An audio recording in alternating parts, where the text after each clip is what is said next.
ඉස්ලාම් භක්තිකයන්ගේ තොප්පි කොහොමද තියෙනවනේ. හින්දුන්ගේ තලප්පාව තියෙනවනේ. කතෝලිකයන්ගේත් අර තියෙනවනේ කාන්තාවන්ට විශේෂ. ඒතර පක්ෂවලත් තියෙනවනේ ස්ලෝගන්ස්. ඉතින් අපිත් තියෙනවනේ යාතිකා යාඥා ගාථා. පක්ෂවලටත් විශේෂ දින තියෙනවනේ. ඉතින් අපිටත් තියෙනවනේ. ඒකටත් වඩා විශේෂයෙන් මොකක්ද දන්නවද? පක්ෂ වලටත් අනුගාමිකයෝ ඉන්නවා, ආගම් වලටත් අනුගාමිකයෝ ඉන්නවා. විශේෂම වෙනස මොකද්ද? පක්ෂ වලත් ඉන්නවා පූර්ණකාලීනයෝ සහ අර්ධකාලීනයෝ. ආගම් වලත් ඉන්නවා පූර්ණකාලීනයෝ සහ අර්ධකාලීනයෝ. පක්ෂ වලට වැඩිය ඉන්නවා පූර්ණකාලීනයෝ සහ අර්ධකාලීනයෝ ආගම් වල. full timers and part timers. ලංකාවේ වැඩියෙන්ම පූර්ණකාලීනයෝ සහ අර්ධකාලීනයෝ පක්ෂක ඉන්නවා නම් ඉන්නේ ඒක ඕනේ. ඒතර පූර්ණකාලීනයා සහ අර්ධකාලීනයා හඳුනාගත්තේ කවුද? ඉස්සර වෙලාම මේවා හැදුවේ බුදුහාමුදුරුවෝ. ඒක හැදුවේ බුදුහාමුදුරුවන්ගේ ශාසනය as an institute establish කරේ as an institute ආයතනිකක් හැටියට ව්‍යුහගත කරනු ලැබුවේ බුදුහාමුදුරුවන්ගෙන් පස්සේ. ඒ කාලේ බුදුහාමුදුරුවෝ දේශනා කරපු කොටස් අරගෙන තමයි බුදුහාමුදුරුවන්ගෙන් පස්සේ මේ ව්‍යුහාත්මකව හැදුවේ. කොහොමද බුදුහාමුදුරුවෝ පූර්ණකාලීනයෝ අර්ධකාලීනයෝ හඳුනාගත්තේ? full timers ලා and part timers ලා. බුදුහාමුදුරුවෝ තමයි දේශනා කළේ බික්කු බික්කුණී උපාසක උපාසිකා කියලා හතර. ඒක අදටත් වඩා දියුණු ක්‍රමයක්. ඇයි?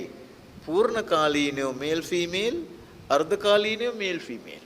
ඒකට භික්ෂු භික්ෂුණී උපාසක උපාසිකා කියන්නේ. භික්ෂු භික්ෂුණී කියන්නේ ෆුල් ටයිමර්ස්ලා. උපාසක උපාසිකා කියන්නේ පාර්ට් ටයිමර්ස්ලා. පක්ෂයක් ඇතුළෙත් පූර්ණකාලීනෝ ඉන්නවා. අර්ධකාලීනෝ වෙනම ඉන්නවා. ඒක හරියට තිබුණා නම් මේවා මේ පක්ෂ මෙහෙම තියෙන්නේ නැහැ. ඊට වඩා ගොඩාක් ඉහළට යනවා සමාජික සංඛ්‍යාව. දැන් වෙනස මොකද්ද? පූර්ණකාලී අර්ධකාලීනයන්ට තියෙන්නේ පූර්ණකාලීනයන්ව නඩත්තු කරන්න. පූර්ණකාලීනයන්ට තියෙන්නේ පක්ෂ නඩත්තු කරන්න. පූර්ණකාලීනෝ තමයි පෝස්ටර් ගාන්නේ, අලවන්නේ, තීන්දුව තීරණ ගන්නේ, රැස්වීම් පවත්වන්නේ. ඒ ඔක්කොම කරන්නේ ඒගොල්ලෝ. සියලුම තීන්දුව තීරණ ගන්න සියලුම වැඩ කරන පූර්ණකාලීනයෝ. ඒතර ඒගොල්ලන්ට රස්සාවක් කරන්න වෙලාවක් නැහැ. ඒ හින්දා ඒගොල්ලන්ට පවුලක් නඩත්තු කරගෙන යන්නත් විදියක් නැහැ. පවුල් වෙනවා තමයි, ළමයිනුත් ඉන්නවා තමයි. ඒක නඩත්තු කරගෙන යන්න ඒගොල්ලන්ට වෙලාවක් නැහැ. මේ පූර්ණකාලීනෝ පක්ෂයට කැප වෙලානේ. එතකොට ඒ හින්දා තමයි අර්ධකාලීනයන්ට සිද්ධ වෙලා තියෙන්නේ බෙල්ට් එකේ කලිසමේ ඉඳලා පූර්ණකාලීනයන්ට දෙන්න. දෙනවා නම් සහ දෙනවා කියලා කියනවා නම් ඒතර ඒගොල්ලොන්ගේ සල්ලි තමයි එකතු වෙන්නේ.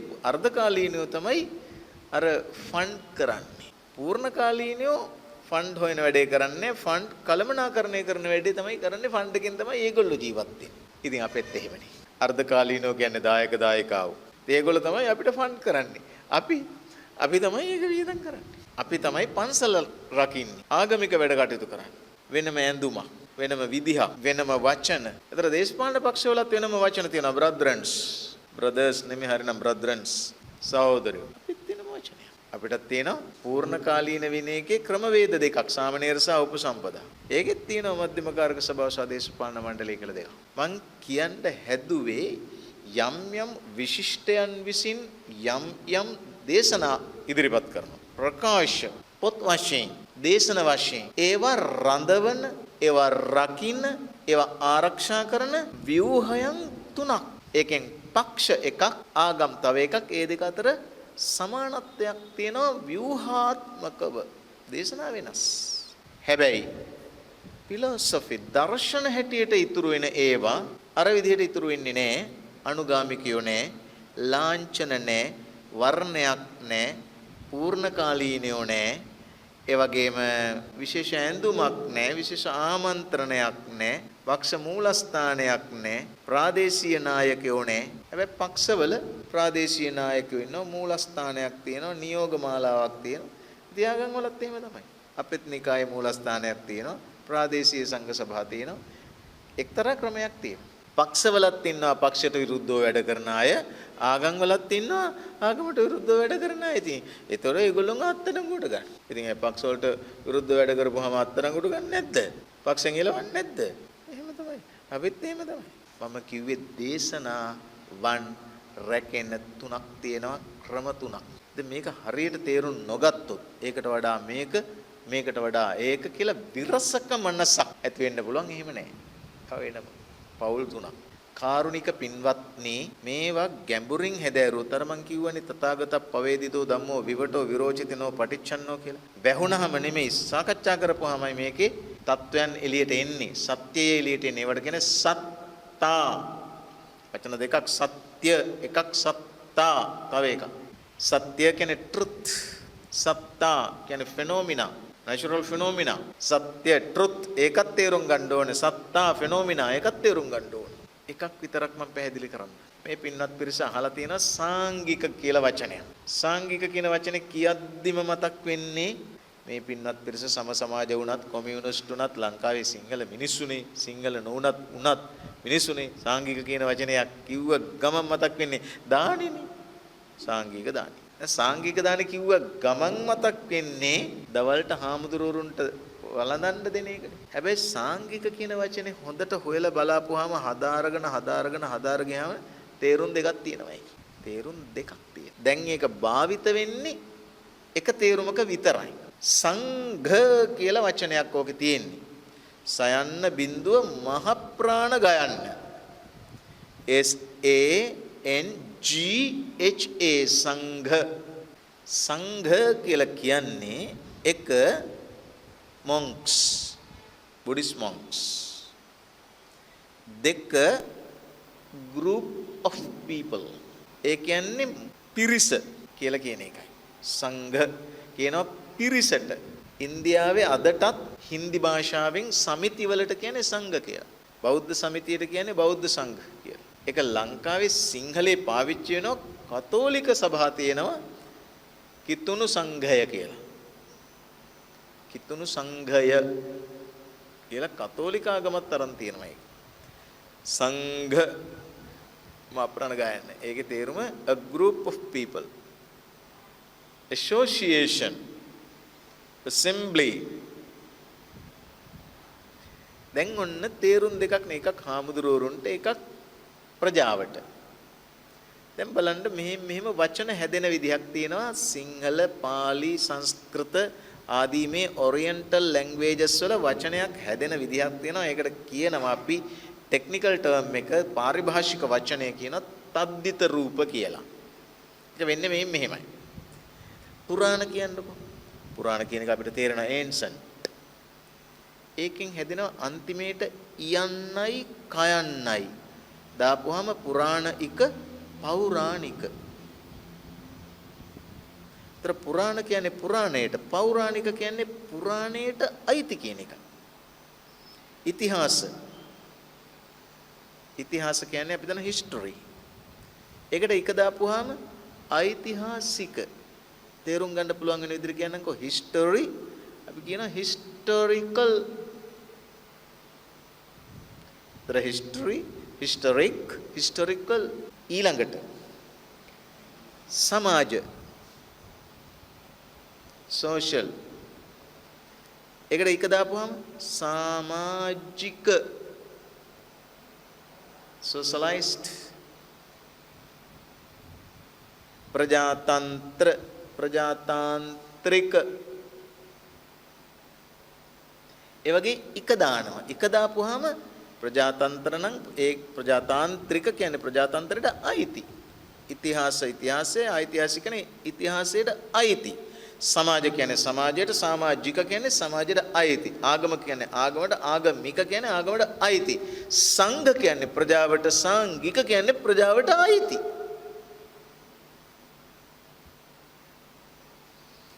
දැන් ලෝකස්වාමී බුදු පියාණන් වහන්සේ පුදුමයි දේශනා කරලා තියන්නේ දීපල සාංගික දීපල ක්‍රමයක්.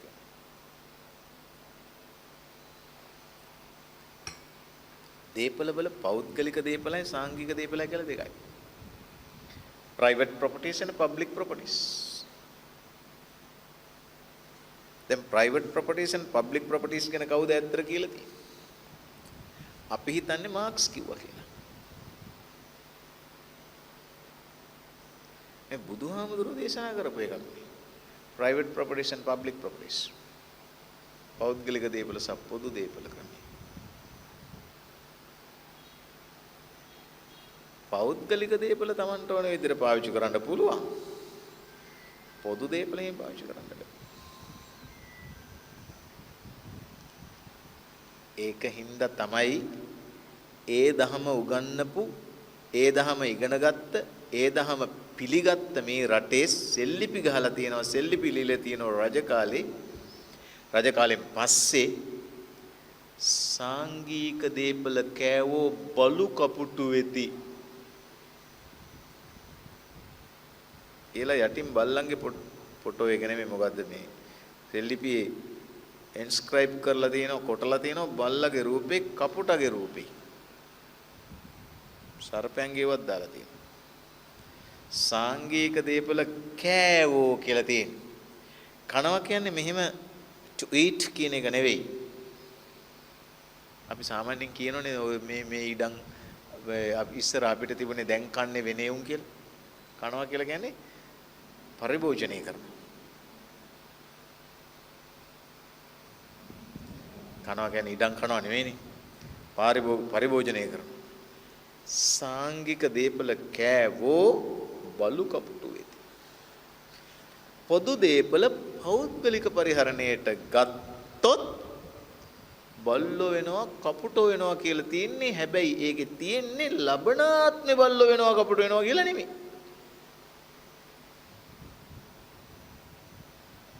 ලබනාත්ම කියලා නෑ සාංගික දේපල කෑවෝ බලු කපුටු වෙති ලබනාත්ම කියලා නෑ දැක්කද පොදු දේපල පිළිබඳ තථාගත නිර්වචනය ඒක හින්දා බුදුහාමුදුරෝ දේශනා කරනවා දෙනවනම් වටින්නේ සාංගික කරලා දෙන එක කියලා සාංගික කරනවා කියලා අපි ගාව තියෙන පොඩි ස්ටේට්මන්ට් එකක් පොඩි වාක්‍යයක් ඉමම් බික්කම් බික්කු සංගස්ස දේම ඉමම් මතකවත්තන් බික්කු සංගස්ස දේම ඒක ස්ටේට්මන්ට් එකක් ඒක හරියට ගත්තොත් අපේ මේ නිර්වචනය ඇතුළට ගත්තොත් එහෙම මහජන අයිතියට පවරනවා කියන්නේ මහජන අයිතියට පවරනවා කියන්නේ එතකොට මහජනතාවගේ බදු මුදල් වලින් යමක් අදලා බස් ස්ටෑන්ඩ් එකක් කියන්නකෝ ඒක මහජන අයිතියට පවරනවා සාංගික දේපල වල පුද්ගල අයිතිකාරයෙක් නැහැ දැන් මේ දේශනාව යන්නේ දේශපාලන ක්ෂේත්‍රයටද ආගමික ක්ෂේත්‍රයටද හරිනම් ඒක දේශපාලන කාරණා පොදු දේපල ක්‍රමය පෞද්ගලිකව පරිහරණය කරන්න බෑ. දැන් ඔෆිස් එක වැඩ කරලා හැන්දෑවට ගෙදර යනකොට මේ ෆොටෝකොපි කොළ 10ක් 15ක් කෙනෙක් ගහගෙන යන්න බෑ.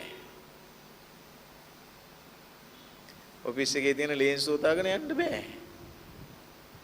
රාජ්‍ය දේපල කෝච්චියෙන් බහිනකොට බල්බ් එක ගලවගෙන යන්න බෑ. පොදු දේපල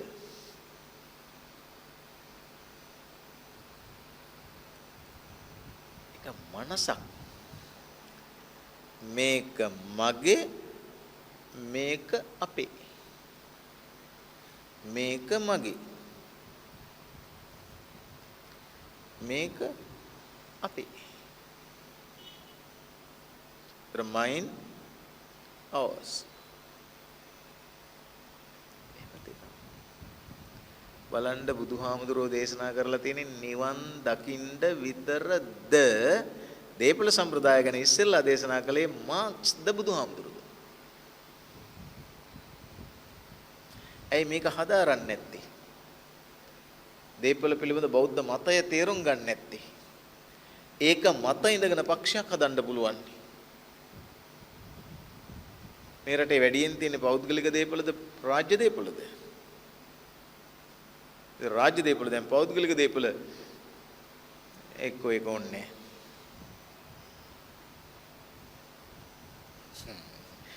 ඔයගෙන වැඩි කතා කරන්න හොඳ නෑ. මගේ බලන හර ඉතුරු වෙන්නත් එපා.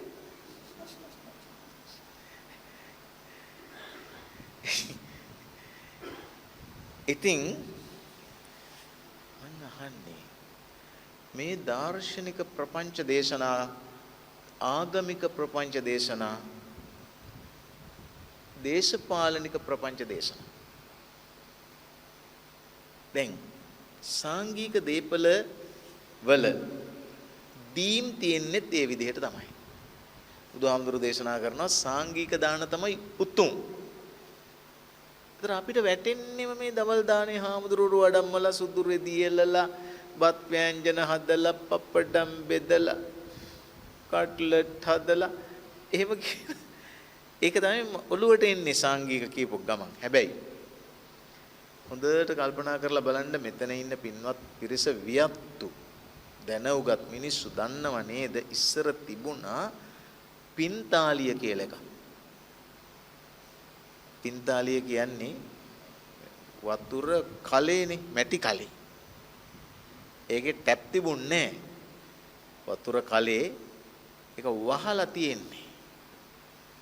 වහපු එකේ අනිත් පැත්තට හරවපු අර සාඩින් ටින් එකක් වගේ එකක් තියෙනවා. ඒක වතුර මෙහෙම අරන් මෙහෙම බොන්න බෑ. මෙහෙම අරන් මෙහෙම බොන්න. කටේ ගෑවෙන්න බෑ. යනකොට වහලා යන්න ඕන. දැන් බලන්න මේකේ ක්‍රමේ මේකට වතුර දානවා එක්කෙනෙක්. බොනවා තව එක්කෙනෙක්. හොඳට නිරීක්ෂණය කරලා බලන්න කිසිම කෙනෙක් මේකේ වතුර බීලා thank you කියන්නේ. ස්තුති පිං කියලා කියන්නේ. ඒකේ ගහලා තියෙනවා පිං කියලා. පයන්න ලියලා, පියන්න ලියලා, පයන්න මැද්ද බිඳුව ලියලා තියෙන්නේ පිං කියලා. ඒ පිං කියලා කියන්නවත් thank you ස්තුති කියලා කියන්නවත් ස්තුතිය ගන්න කෙනෙක් නෑ. එක්කද? දායකයා සහ ග්‍රාහකයා අතර සම්බන්ධයක් නෑ.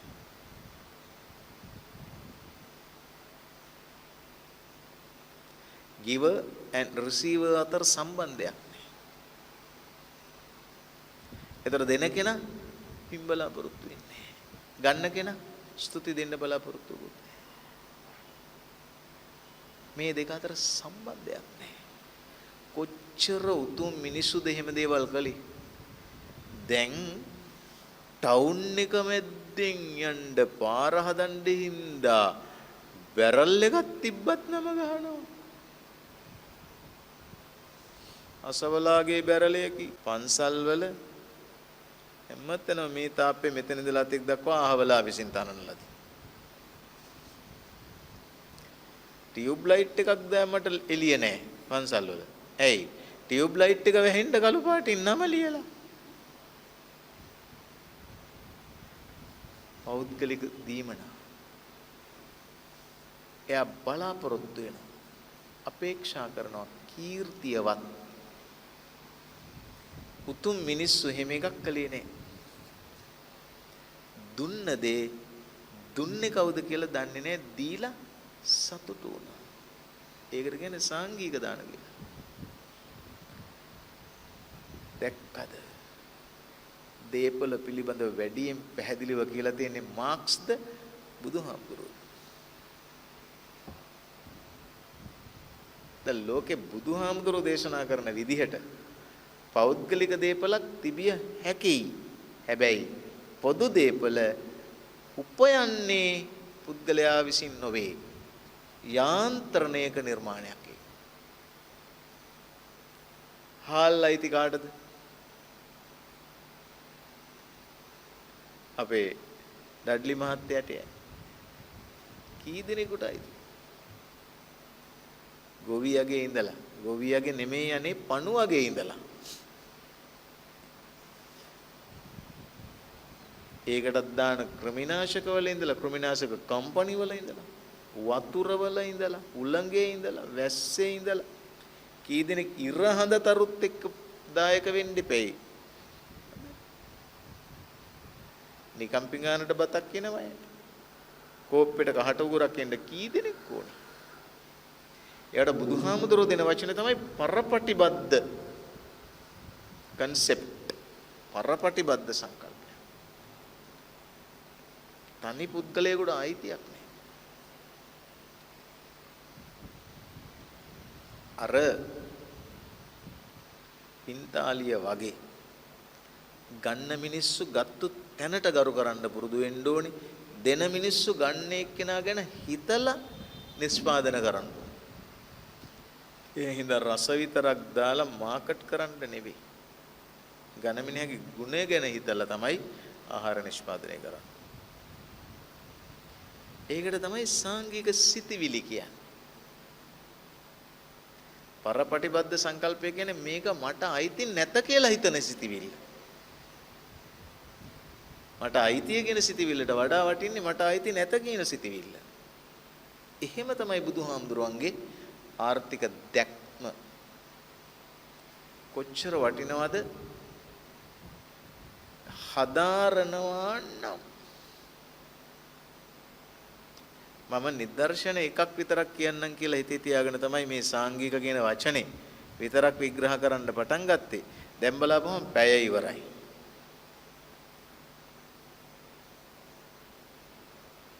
හයට පටන් ගන්නවා කිව්වට 6:00ට පටන් ගත්තේ.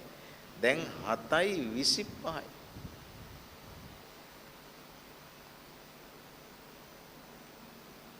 තථාගත පවේදිතෝ ධම්මෝ විවටෝ විරෝචතිනෝ පටිච්චන්නෝ. හංගල වෙන්දට වැඩක් නැහැ.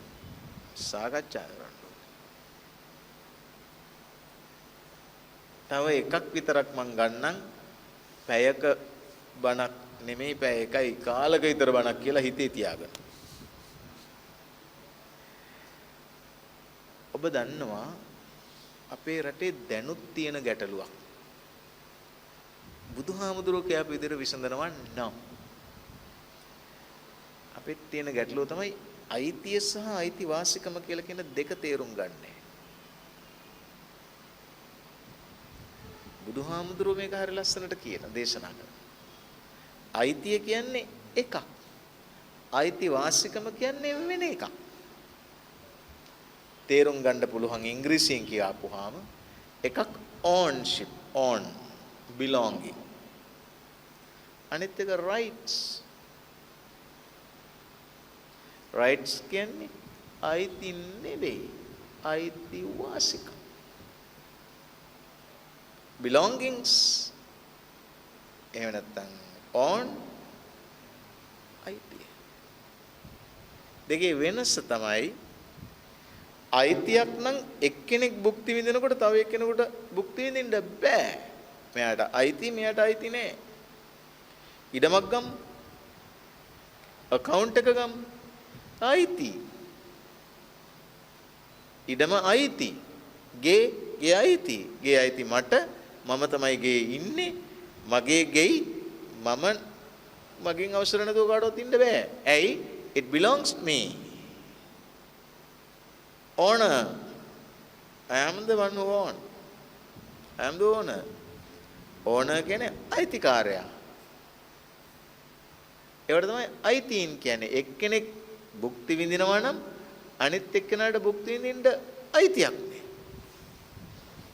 අයිතිවාසිකම් කියන්නේ මේකක් නෙවෙයි. අයිතිවාසිකම් කියන්නේ ඔබ භුක්ති විඳාට මට භුක්ති විඳින්න බාධාවක් නෑ. මා භුක්ති විඳාට ඔබට භුක්ති විඳින්න බාධාවක් නෑ. උදාහරණයක් ගමු. මට ආචාර්ය උපාධිය කිරීමේ අයිතිවාසිකමක් තියෙනවා. ඒක විසින් ඔබට ආචාර්ය උපාධිය කිරීමේ අයිතිවාසිකම නැති වෙනවද? නෙව. අධ්‍යාපනය අයිතියක් නෙමෙයි, අයිතිවාසිකම. මට කොච්චර හරි ඉගෙන ගන්න අයිතිවාසිකමක් තියෙනවා. ඉතින් ඒක විසින් ඔබට ඉගෙන ගන්න අයිතිවාසිකමක් නැති වෙනවද? ඒක අයිතිවාසිකමක්. අයිතිවාසිකමක් උල්ලංඝනය කරන්න බෑ. නේව කිසිසේත්ම හැකියාවක් නැහැ. impossible. අයිතිවාසිකම් කියන්නේ ඔබට කසාද බඳින්න අයිතිවාසිකමක් තියෙනවා. මටත් ඕනනම් කසාද බඳින්න අයිතිවාසිකමක් තියෙනවා. ඒක අයිතියක් නෙමෙයි, අයිතිවාසිකමක්. අයිතිවාසිකම කියලා කියන්නේ අයිතියේ වාසිය.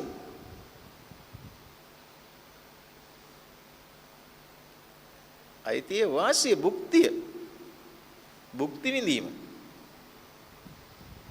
ජීවත් වීම අයිතියක් නෙමෙයි, අයිතිවාසිකමක්. ඔබට ජීවත් වෙන්න අයිතිවාසිකමක් තියෙනවා. ඔබට ජීවත් වෙන්න අයිතිවාසිකමක් තියෙනවා කියන්නේ මට ජීවත් වෙන්න අයිතිවාසිකමක් නෑ නෙමෙයි. මට ජීවත් වෙන්න අයිතියක්. මම මේ කියන්නේ මේ ලංකාවේ රටේ තියෙන ප්‍රශ්නේ විසඳන්න පුළුවන් දාර්ශනික ප්‍රස්තුතය. දැන් කසාද බඳින එක අයිතිවාසිකම. හම්බ කරන එක අයිතිවාසිකම. ඔබට හම්බ කරන්න අයිතිවාසිකම් දෙනවා මටත් හම්බ කරන්න අයිතිවාසිකම්. ඔබට සින්දුවක් රස විඳින්න අයිතිවාසිකමක් තියෙනවා. මටත් සින්දුවක් රස විඳින්න අයිතිවාසිකමක් තියෙනවා. ඔබේ සින්දුව මට බාධාවක් නොවන තාක්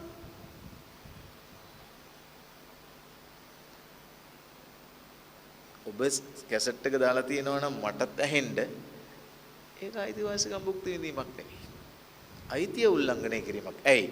මට නිහඬව සිටීමේ අයිතිවාසිකමක් තියෙනවා.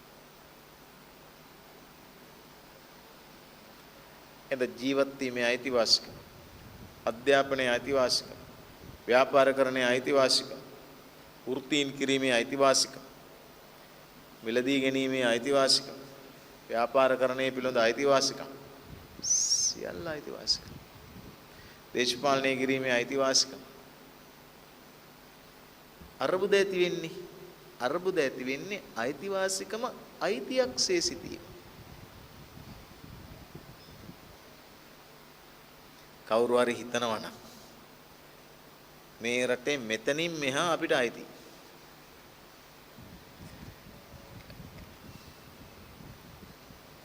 මෙතනින් මෙහා වාසය කිරීමේ අයිතිවාසිකම තියෙනවා. අපට පමණයි අයිති. එහෙම බෑ. කොළඹම කියමුකෝ, කොළඹ කිසියම් ප්‍රදේශයක් කවුරු හරි කියනවා මේ හරි අපි විතරයි අනිත් අයට බෑ. අවුත්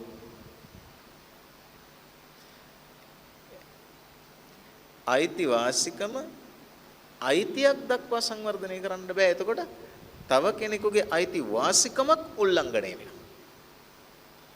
එහෙනම් අයිතීන් හැමෝටම නැහැ. මාක්ස්වාදය කියන විදිහටයි තථාගතයන් වහන්සේ දේශනා කරන විදිහටයි අයිතීන් තියෙන රාජ්‍යයකට. අයිතිවාසිකම් තියෙන්නේ ජනතාවට. ජනතාවට අයිතිවාසිකම් ඕනතරම් අයිතිවාසිකම්. දේපල භූමිය විශේෂයෙන්ම භූමිය ගංගා වැනි ස්වභාව භෞතික සම්පත් අයිතිය රාජ්‍යයට. භුක්තිය ජනතාවට. මේ මීට අවුරුදු 2570කට කලින් ලියාපු දේශපාලන දර්ශන. ලියාපු නෙමෙයි කියාපු. එක හින්දා මේවා හදාරන්න ඕනේ. මේවා හදාරන්න ඕනේ. මේවා කියන්න ඕනේ. අපි හිතුවොත් බුද්ධ ආගම තියෙන්නේ නිවන් දකින්නය කියලා. වැරදි. ආගමක් ඇතුලේ පහක් තියෙනවා. පහෙන් එකක් ගත්තොත් ඒක හරියට නිකන් මේ පහක්නේ. කවුරු හරි කෙනෙක් කිව්වොත් මේ තියෙන්නේ මගේ අත කියලා. මේ තියෙන්නේ මගේ අත කියලා. ඒක වැරදිනේ. ඒ වගේ පහක් තියෙනවා. පහම එක අහුණාම තමයි අත වෙන්නේ. මොනවද පහ? එක ශාන්ති කර්ම. දෙක ආචාර ධර්ම. තුන සාහිත්‍යය. හතර ඉතිහාසය. පහ ධර්මය. හැම ආගමකම තියෙනවා මේ පහ. සමහර එකක් ලොකුයි සමහර එකක් පොඩි. ප්‍රමාණාත්මක වෙනස්කම් තියෙනවා, ගුණාත්මක වෙනස්කම් තියෙනවා. හැබැයි පහ තියෙනවා. ශාන්ති කර්ම කියන්නේ මොනවද? මේ ලෝකයේ යහපත සඳහා සෙත් පතා ගැනීම. පිරිත් කියන්නේ මිනිස්සු බෝධි පූජා තියන්නේ. නිවන් දකින්න නෙමෙයිනේ. ලෙඩ විච්චහම ආශිර්වාද ගන්න, රට යන්න, විභාග ලියන්න ඒ ආශිර්වාද. බුද්ධ ආගමෙත් තියෙනවා, හින්දු ආගමෙත් තියෙනවා, කතෝලික ආගමෙත් තියෙනවා, මුස්ලිම් ආගමෙත් තියෙනවා, ඉස්ලාම් ආගම. ආශිර්වාද ගන්න. සුද්ධ ජලය, සුද්ධ නූල්. භෞතිකව විග්‍රහ කරන්න බෑ ඒවා. ඊගාවට ආචාර ධර්ම කියන්නේ හොඳ නරක, good and bad. ethics. මේවා හොඳ වැඩ, මේවා නරක වැඩ. ඉතින් ඒවා කතෝලික ආගමේ නැද්ද තියෙනවා? හින්දු ආගමේ නැද්ද තියෙනවා? ඉස්ලාම් ආගමේ නැද්ද තියෙනවා? බුද්ධ ආගමේ කොච්චර තියෙනවද? සිල්, හොඳ වැඩ, නරක වැඩ. ඒවා සාන්ති කර්ම නෙමෙයි ඒවා ආචාර ධර්ම. දැන් මේ දෙකයි. ඊගාවට ඉතිහාස කාරණා. ඉතිහාසය කියලා කියන්නේ ශාස්ත්‍රෝන් වහන්සේගේ හරි දේශනාවේ හරි ඉතිහාසය. බුදුහාමුදුරුවෝ වැඩ හිටියේ මෙහි. ඊට පස්සේ මිහිඳු හාමුදුරුවෝ වැඩ හිටියේ මෙහි. ඉතිහාස කතා. හතරවෙනි කාරණාව ලිටරේචර් සාහිත්‍යය. කවි ගාථා නාට්‍ය නෙටුම් චිත්‍ර තොරන් ගද්‍ය සාහිත්‍ය පද්‍ය සාහිත්‍යය සාල සාහිත්‍ය තියෙනවා. ටෙලි නාට්‍ය චිත්‍රපට ආගමික සාහිත්‍ය. පස්වෙනි එක තමයි ධර්මය. හැම ආගමකම මේවා තියෙනවා. ඒක හින්දා තථාගතයන් වහන්සේගේ පමණක් නෙමෙයි ආගම් කියලා කියන්නේම ඇතුලේ හරයක් තියෙන ඒ හරය ආරක්ෂා කිරීම උදෙසා වෙනත් දේවල් වලින් ආරක්ෂක පවුරු යොදාගත්ත දේවල්. සමහර එකක අඩු වැඩි වීම වෙනවා මෙන්න මේ වගේ. පොඩි න්‍යායක් තියෙනවා නියමයක්. ඒක මම හදාපු න්‍යායක්. හරිනම් මට තමයි ඒක පේටන්ට් එක එන්න ඕනි. මොකද්ද? පොල් පැපොල් තියරි කියලා තියරියක් තියෙනවා. සිංහලෙන් කිව්වොත් පොල් පැපොල්. මොකද්ද දන්නවද ඒකේ විශේෂය? පැපොල් කියන්නේ ගස් ලැබුණේ. ගස් ලැබුවල පොත්ත ටිකයි මදේ ගොඩයි. පොල් ගත්තාම මදේ ටිකයි ලෙල්ලලු. දැන් සමහර ආගම් වල මදේ ටිකයි ලෙල්ල ලොකුයි. සමහර ආගම් වල මදේ ලොකුයි ලෙල්ල ටිකයි. එහෙනම් සමහර පන්සල් වලයි සමහර දේශනාවලයි සමහර පල්ලි වලයි හැම තැනකම ලෙල්ල වැඩි. මදේ පොඩි සමහර ඒවා මදේ ඇත්තෙම නැහැ.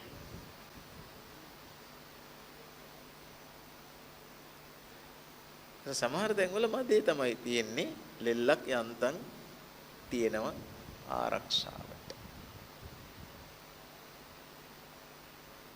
සමහර ඒවා ලෙල්ල තියෙනවා ලෙල්ල එක්කමත් කෑ හැකි. සමහර ඒවා මදේ තියෙනවා මදේ හොයන්න ලෙල්ලි කප ගලව ගියාම මදේ හරි චූට්ටයි. ඒ වගේ තියෙනවා සමහර ආයතන සහ ආගම්. ඒක නිකන් ලොකු මේ විශාල බංගලාවක් වගේ එක කාමරයක් තියෙන යන්තම් ඇඳක් තියාගන්න ඉඩක් තියෙනවා. ඒ වගේ.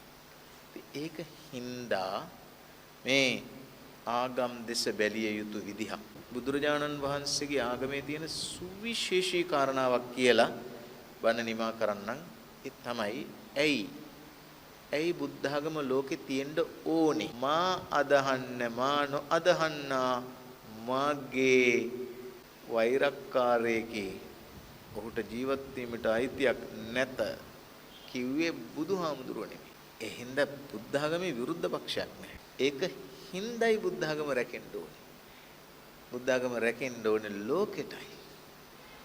ඇයි? සියලු සත්වයෝ මේ ගැන දිග කාරණා මංගාව තියෙනවා. තවත් පැය දෙකක් කියන්න. දැන් පැයකට වැඩි වෙලාවක් මං ඇවිදින්න පැය 1 විනාඩි 45ක්. තව පැය දෙකකට කරුණු තියෙනවා කියන්න. මේකේ තියෙන විශේෂයක නිසා හුදු ආගමක් නෙවෙයි, හුදු දර්ශනයකුත් නෙමෙයි. ශාන්තිදායක ශාන්තිකර දේශනාවක්. ඒක නිසා මේ පිළිබඳව වියතුන් විද්වතුන් දාර්ශනිකයන් හා දේශපාලනඥයන් තවත් හැදෑරීම් කළ යුතුයි. ඒ සඳහා වෙන පක්ෂ ගොඩ නැගීමට නෙවෙයි, ඒකේ සුවඳ සහ බර ආග්‍රහණය කර ගැනීම අරබය. මේ තියෙන සමාජ social obligations සමාජ විපර්යාසයන් සහ ගැටලු විසඳා ගැනීම සඳහා